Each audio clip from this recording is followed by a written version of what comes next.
هاني أبو ريدة طلب زيادة الأندية المشاركة في بطولة دوري أبطال إفريقيا والكونفدرالية.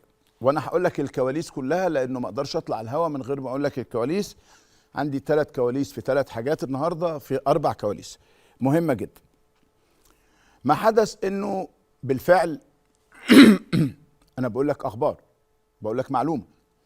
هاني أبو ريدة تحدث مع متسبي رئيس الاتحاد الإفريقي في هذا الأمر بدل المرة أكثر من مرة، وأنا كنت قلت لك من فترة أن هناك محاولات لزيادة عدد الفرق خصوصا المصرية يعني إلى 3. فبعد المستوى المتميز اللي ظهرت بيه مصر وظهرت بيه كوت ديفوار والسنغال والكونغو و فهاني أبو ريدة وجد أن الفرصة سانحة أنه يتكلم في هذا الأمر مع باتريس موتسيبي.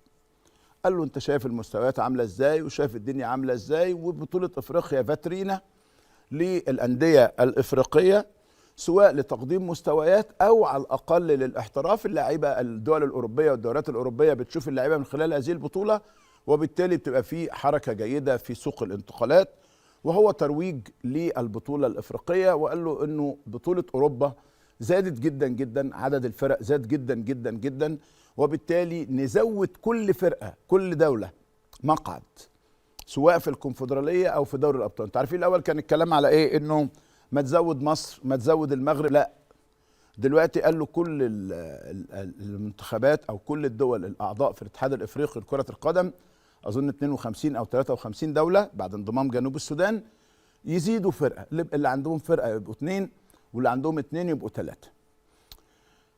باتريس موتسيبي وافق على الفور. خد بس مني معلومة، بس ما تفرحش قوي لحد ما اقول لك اخر الخبر.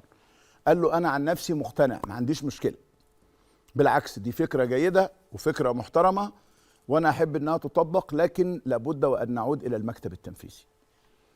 المكتب التنفيذي هيجتمع قبل نهاية بطولة كأس العالم على هامش كأس العالم حسب معلوماتي، يعني خلال اقل من 10 ايام. ده اجتماع المكتب التنفيذي. خلال هذا الاجتماع هيتم الإقرار إما بالزيادة أو الاستمرار على هذا الأمر.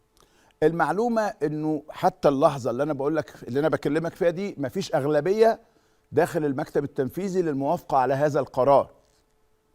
مفيش لسه أغلبية، لكنه الموضوع مطروح بقوة، ومتسبي بيعمل اللي هو عايزه في الاخر. يعني في الاخر حتى من غير اجتماع جاي طالع مدي قرار كذا وخلاص تخلص يعني.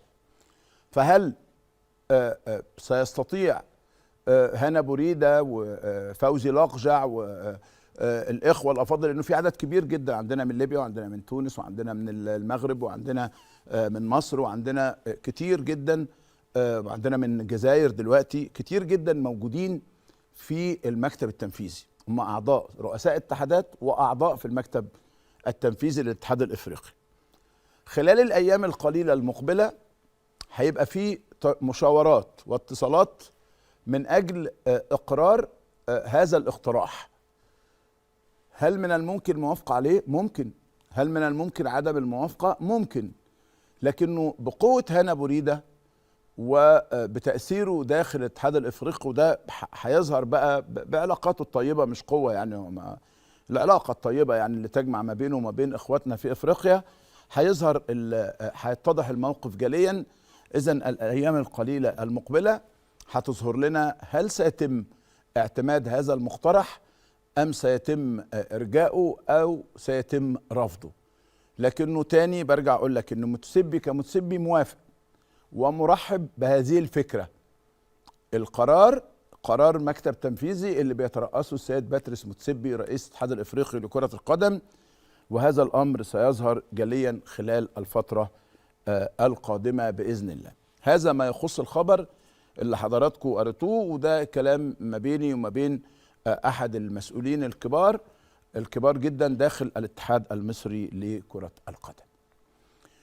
هاني أبو ريدة كمان بدأ يتحرك على قصة التحكيم طبقا لموقع سبورت نيوز أفريكا، وعايز بقى شوية انه موضوع التحكيم، لانه خلاص ناس كتيرة بعتت لي خصوصا من أمريكا انه الظلم التحكيمي، وهاني أبو ريدة قال ان احنا حرمنا من حقوقنا ومعه كل الحق يعني.